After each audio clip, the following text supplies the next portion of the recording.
Hi, welcome back to realestateagentportmelbourne.com.au. So, I've been asked how to choose a real estate agent when selling a property.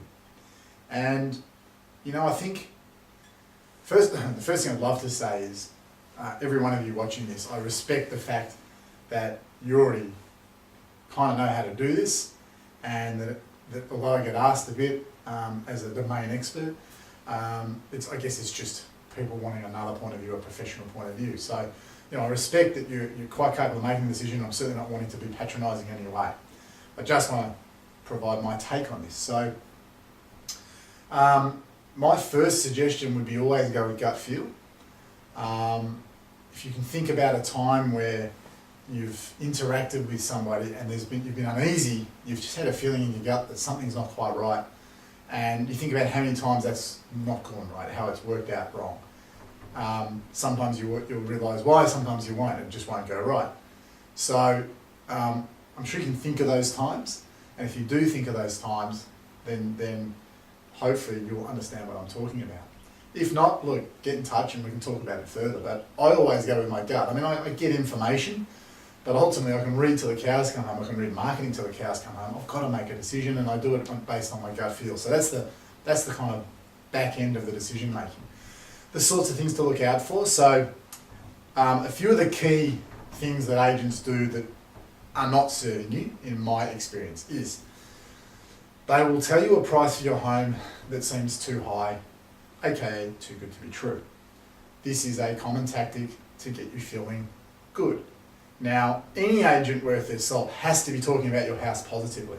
Even if your house is a tip, renovator's delight, they ought to be talking about the opportunity that's there. I mean, if we don't believe in the property, how can we sell it? So yes, there's got to be a positive attitude to the property, but overstating the price above what you think is realistic is a warning sign.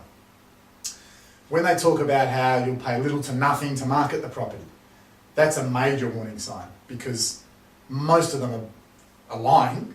They need to spend marketing dollars to market your property. Either that, or they're actually telling you the truth. You won't be paying for it up front. You'll be paying for it somewhere, you just won't be paying for it up front.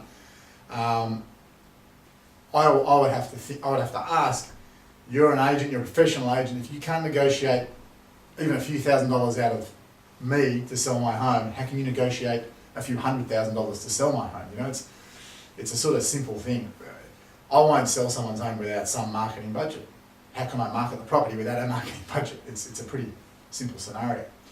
So they're the two common ones: high sale price, low marketing price. And of course, almost inevitably what happens is the sale price keeps coming down while the cost to market it keeps coming up. Oh, well, we need to now. So be very, very careful about that.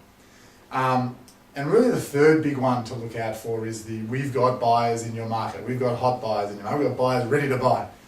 Okay, great. Some agents will have, for sure.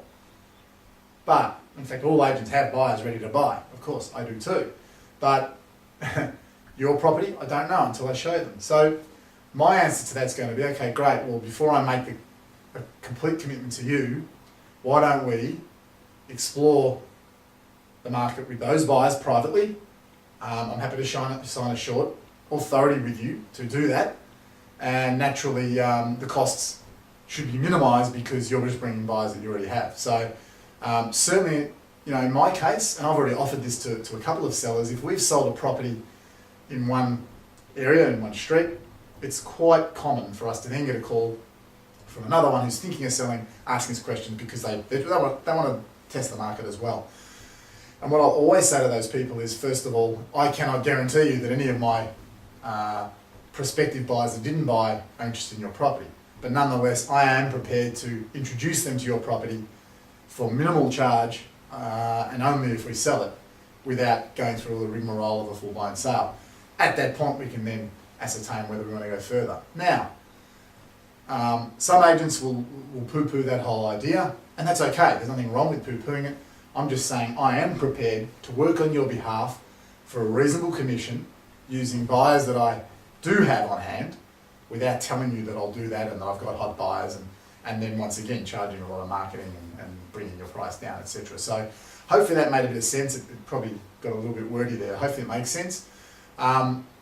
look, I represent a real estate agency, that's the reality. I'm not going to hide that fact.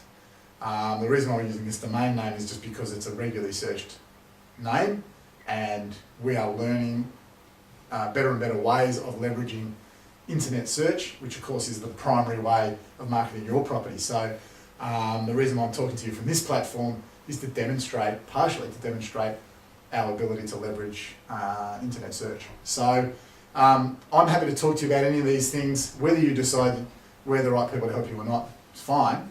In our area there's some big brand agents and they have some benefits attached to that. I'm certainly happy to have a discussion, to provide advice freely. I've got nothing to lose by doing that. So please do get in touch if you'd like to discuss anything that I've mentioned here. Thank you very much.